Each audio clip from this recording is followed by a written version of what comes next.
Welcome to Burlap Teachers. Enjoy the video. In this video, I will show you how to change your Ram 1500 cabin air filter. First, open your glove box completely. You will see a small dampener arm on the right side. Gently detach it.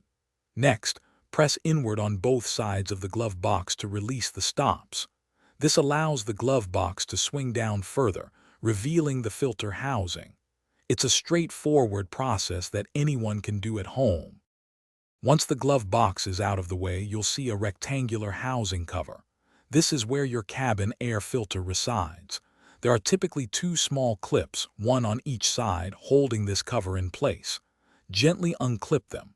After releasing the clips, pull the cover straight off. It should come away easily, exposing the old, dirty filter inside. Be prepared for what you might find.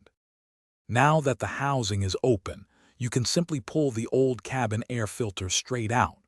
Take a moment to observe the airflow direction arrows on the old filter. This is crucial for correct installation. Your new filter will also have these arrows.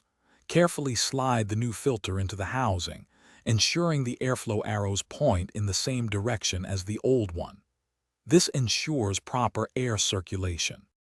With the new filter in place, reattach the housing cover, making sure the clips snap firmly into position. Then lift the glove box back into place, pressing the sides inward again to clear the stops. Reconnect the dampener arm on the right side. Finally, close the glove box. You've successfully changed your cabin air filter.